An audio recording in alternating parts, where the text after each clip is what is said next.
Hello friends, welcome back to Sunita's channel. ಇವತ್ತಿನ ವಿಡಿಯೋದಲ್ಲಿ ಅಲಸಂದೆ ಕಾಳು ಸಾರು ಮಾಡೋದು ಹೇಗೆ ಅಂತ ನೋಡೋಣ.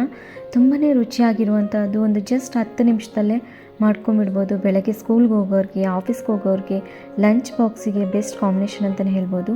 ರೈಸ್ಗೆ, ದೋಸೆಗೆ, ಇಡ್ಲಿಗೆ, ಮನೇಲಿದ್ದರೆ ಮುದ್ದೆ ಜೊತೆಯಲ್ಲೂ ಸಹ ಆರಾಮಾಗಿ ತುಂಬಾ ರುಚಿಯಾಗಿರುವಂತಹ ಒಂದು ರೆಸಿಪಿ ಅಂತಲೇ ಹೇಳ್ಬೋದು. ನಾನಿಲ್ಲಿ 1 ಕಪ್ಪಾಗಷ್ಟು ಅಲಸಂದೆ ಕಾಳನ್ನು ರಾತ್ರಿ ನೀರಲ್ಲಿ ನೆನೆಸಿ ಇಟ್ಕೊಂಡಿದ್ದೀನಿ. ಅದನ್ನು ಈಗ ಚೆನ್ನಾಗಿ ತೊಳೆದ್ಬಿಟ್ಟು ಈಗ ಕುಕ್ಕರ್ಗೆ ಹಾಕ್ಕೊಳ್ಳೋಣ. ನಿಮಗೆ ಟೈಮ್ ಇಲ್ಲ ಅಂದರೆ ನೀವು ಹಾಗೇನೂ ಸಹ ಮಾಡ್ಕೋಬೋದು. ನೋಡಿ, ಈಗ ನಾನೀಗ ಇದನ್ನೆಲ್ಲ ಕುಕ್ಕರ್ಗೆ ಹಾಕ್ಕೊತೀನಿ.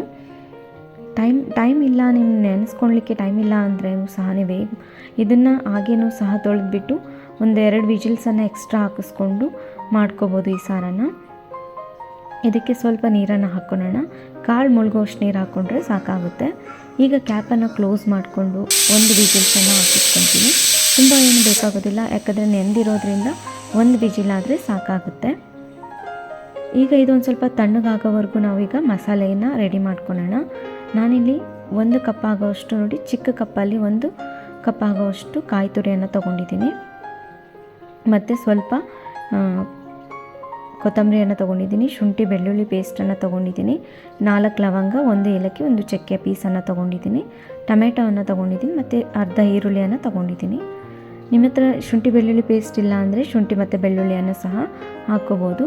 ಇದನ್ನೆಲ್ಲ ಒಂದು ಮಿಕ್ಸಿ ಜಾರ್ಗೆ ಹಾಕ್ಕೊಳ್ಳೋಣ.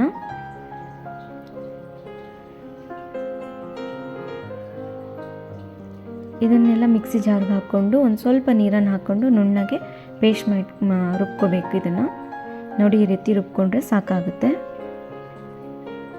ಈಗ ಕಾಳನ್ನು ನೋಡಿ, ಕ್ಯಾಪೆಲ್ಲ ಓಪನ್ ಮಾಡ್ಕೊಂಡು ನೋಡಿದ್ದೀನಿ, ಕಾಳು ಈ ರೀತಿಯಾಗಿ ಸಾಫ್ಟಾಗಿ ಬೆಂದಿದೆ.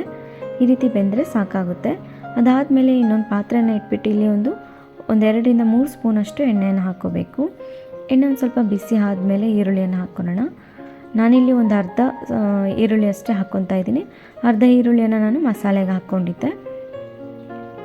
ತುಂಬ ಏನು ಈರುಳ್ಳಿಯನ್ನು ಬೇಕಾಗೋದಿಲ್ಲ. ಇದೊಂದು ಸ್ವಲ್ಪ ಕಲರ್ ಚೇಂಜ್ ಆಗೋವರೆಗೂ ಫ್ರೈ ಮಾಡ್ಕೋಬೇಕು. ಅದೊಂದು ಸ್ವಲ್ಪ ಈರುಳ್ಳಿ ಬೆಂದ ಮೇಲೆ 1 ಆಲೂಗಡ್ಡೆಯನ್ನು ಕಟ್ ಮಾಡ್ಕೊಂಡು ಹಾಕ್ಕೊತಾ ಇದ್ದೀನಿ. ನಿಮಗೆ ಸ್ವಲ್ಪ ಚಿಕ್ಕದಾಗಿ ಬೇಕು ಅಂದರೂ ಸಹ ಆಲೂಗಡ್ಡೆಯನ್ನು ಚಿಕ್ಕ ಪೀಸ್ ಮಾಡಿಕೊಂಡು ಸಹ ಹಾಕ್ಕೋಬೋದು. ಇಲ್ಲಾಂದರೆ ಈ ರೀತಿಯಾಗಿ ಸ್ವಲ್ಪ ದಪ್ಪ ಪೀಸಲ್ಲಿ ಕಟ್ ಮಾಡಿಕೊಂಡು ಹಾಕ್ಕೋಬೋದು. ಅದಾದಮೇಲೆ ಒಂದು ಸ್ವಲ್ಪ ಅರಿಶಿನ ಮತ್ತು ರುಚಿಗೆ ತಕ್ಕಷ್ಟು ಉಪ್ಪು ಮತ್ತು ಖಾರದ ಪುಡಿಯನ್ನು ಹಾಕ್ಕೊತಾ ಇದ್ದೀನಿ. ನಾನಿಲ್ಲಿ 1/2 ಸ್ಪೂನಷ್ಟು ಖಾರದ ಪುಡಿ ಯೂಸ್ ಮಾಡಿದ್ದೀನಿ. ನಿಮ್ಮ ಖಾರನ ನೋಡಿಕೊಂಡು ನೀವು ನಿಮಗೆ ಎಷ್ಟು ಬೇಕಷ್ಟು ನೋಡಿ ಹಾಕ್ಕೋಬೋದು. ಆಲೂಗಡ್ಡೆ ಎಲ್ಲ ಉಪ್ಪು ಖಾರದ ಜೊತೆ ಚೆನ್ನಾಗಿ ಫ್ರೈ ಆಗೋವರೆಗೂ ಕಡಿಮೆ ಉರಿಯಲ್ಲೇ ಈ ರೀತಿಯಾಗಿ ಫ್ರೈ ಮಾಡ್ಕೊಳ್ಳಿ. ಆಲೂಗಡ್ಡೆಯನ್ನು ನೀರಲ್ಲಿ ಬೇಯಿಸೋದಕ್ಕಿಂತ ಈ ರೀತಿಯಾಗಿ ಎಣ್ಣೆಯಲ್ಲಿ ಬೇಯಿಸಿದರೆ ಬೇಗನೆ ಬೆಂದುಬಿಡುತ್ತೆ. ಅದು ಬೇಯ್ತಾ ಇದ್ದಾಗೆ ಮಸಾಲೆಯನ್ನು ಹಾಕ್ಕೊಂಡು ಸ್ವಲ್ಪ ನೀರನ್ನು ಹಾಕ್ಕೊಂಡು ಸ್ವಲ್ಪ ಈ ರೀತಿಯಾಗಿ ಫ್ರೈ ಮಾಡ್ಕೋಬೇಕು, ಬೇಯಿಸ್ಕೋಬೇಕು. ಮಸಾಲೆಯಲ್ಲಿರುವಂಥ ಒಂದು ಸ್ವಲ್ಪ ಸ್ಮೆಲ್ಲೆಲ್ಲ ಹೋಗೋವರೆಗೂ ಬೇಯಿಸ್ಕೋಬೇಕು. ಇದು ಹಾಕ್ತಿದ್ದಾಗೆ ಸ್ವಲ್ಪ ನೀರು ಎಷ್ಟು ಬೇಕಷ್ಟು ನೋಡಿ ಹಾಕ್ಕೊಳ್ಳೋಣ. ಒಂದ್ಸರಿ ಕಲಿಸ್ಕೊಳ್ಳೋಣ. ಇವಾಗ ಕಾಳು ಮಿಕ್ಸ್ ಮಾಡೋಕ್ಕೂ ಮುಂಚೆನೇ ನಾವು ಒಂದು ಕುದಿ ಬರಬೇಕು ಮಸಾಲೆದು, ಅಂದರೆ ಮಸಾಲೆಯಲ್ಲಿರೋ ಹಸಿ ಸ್ಮೆಲ್ಲೆಲ್ಲ ಹೋಗಬೇಕು. ಆವಾಗ ಹೋಗಿದೆ ಅನ್ನೋ ಟೈಮಲ್ಲಿ ನಾವು ಕಾಳನ್ನು ಹಾಕ್ಕೋಬೇಕಾಗುತ್ತೆ. ನೋಡಿ, ಈಗ ಹಸಿ ಸ್ಮೆಲ್ಲೆಲ್ಲ ಹೋಗಿದೆ, ಒಂದು ಕುದಿನೂ ಸಹ ಬಂದಿದೆ. ಈ ಟೈಮಲ್ಲಿ ನಾವು ಕಾಳನ್ನು ಹಾಕ್ಕೊಳ್ಳೋಣ. ಅಲಸಂದೆ ಕಾಳನ್ನು ಹಾಕ್ಕೊಂಡು ಒಂದು ಸರಿ ನೀಟಾಗಿ ಮಿಕ್ಸ್ ಮಾಡಿಕೊಂಡು ಕ್ಯಾಪನ್ನು ಕ್ಲೋಸ್ ಮಾಡ್ಕೊಳ್ಳೋಣ. ಇದು ಕ್ಯಾಪ್ ಕ್ಲೋಸ್ ಮಾಡ್ಕೊಂಡು ಆದಮೇಲೆ ತುಂಬ ಹೊತ್ತೇನು ಬೇಕಾಗೋದಿಲ್ಲ, ಜಸ್ಟ್ ಒಂದು ಕುದಿ ಬರಬೇಕಷ್ಟೇ. ಇಷ್ಟು ಬಂದರೆ ಸಾಕಾಗುತ್ತೆ. ಇಷ್ಟು ಬಂದಿದೆ ಅಂದರೆ ಕಾಳು ಮಸಾಲೆ ಎಲ್ಲ ಚೆನ್ನಾಗಿ ಹೊಂದ್ಕೊಂಡು ಸಾಂಬಾರು ರೆಡಿ ಆದ ಹಾಗೆ ತುಂಬಾ ರುಚಿಯಾಗಿರುತ್ತೆ. ನೋಡಿ ಎಷ್ಟು ನೀಟಾಗಿ ಬೆಂದಿರುತ್ತೆ, ಕಾಳು ಮಸಾಲೆ ಎಲ್ಲ ನೀಟಾಗಿ ಬೆಂದಿದೆ. ಈ ರೀತಿ ಆಗಿದ್ದರೆ ಆಯಿತು. ಇದನ್ನು ಲಂಚ್ ಬಾಕ್ಸಿಗೂ ಸಹ ಹಾಕ್ಬಿಟ್ಟು ಕಳಿಸ್ಬೋದು. ಬೆಳಗ್ಗೆ ಗಡಿಬಿಡಿಯಲ್ಲಿ ಏನು ಮಾಡಬೇಕು ಅನ್ನೋದು ಗೊತ್ತಿಲ್ಲದೆ ಇದ್ದ ಟೈಮಲ್ಲಿ ಈ ರೀತಿ ಆರಾಮಾಗಿ ಒಂದು 10 ನಿಮಿಷದಲ್ಲೇ ಸಾರನ್ನು ರೆಡಿ ಮಾಡಿಬಿಟ್ಟು ಚಪಾತಿಗೆ, ಇಡ್ಲಿಗೆ, ದೋಸೆಗೆ, ರೈಸ್ಗೆ ಸಹ ಆರಾಮಾಗಿ ನೀವು ಈ ರೀತಿಯಾಗಿ ಮಾಡಿಬಿಟ್ಟು ಕಳಿಸ್ಬೋದು.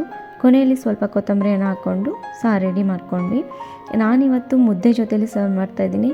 ತುಂಬಾ ರುಚಿಯಾಗಿರುತ್ತೆ. ಮುದ್ದೆಗಂತೂ ಮಾಡಿಸಿರೋವಂಥದ್ದು ಅಂತಲೇ ಹೇಳ್ಬೋದು. ಈ ವಿಡಿಯೋ ಇಷ್ಟ ಆಗಿದೆ ಅಂದ್ಕೊಂಡಿದ್ದೀನಿ. ಇಷ್ಟ ಆಗಿದ್ದರೆ ಪ್ಲೀಸ್ ಲೈಕ್ ಮಾಡಿ, ಶೇರ್ ಮಾಡಿ, ಸಬ್ಸ್ಕ್ರೈಬ್ ಆಗಿಲ್ಲ ಅಂದರೆ ಸಬ್ಸ್ಕ್ರೈಬ್ ಆಗಿ. ಮತ್ತೊಂದು ಒಳ್ಳೆಯ ವಿಡಿಯೋ ಜೊತೆಗೆ ಭೇಟಿ ಆಗೋಣ. ಧನ್ಯವಾದಗಳು.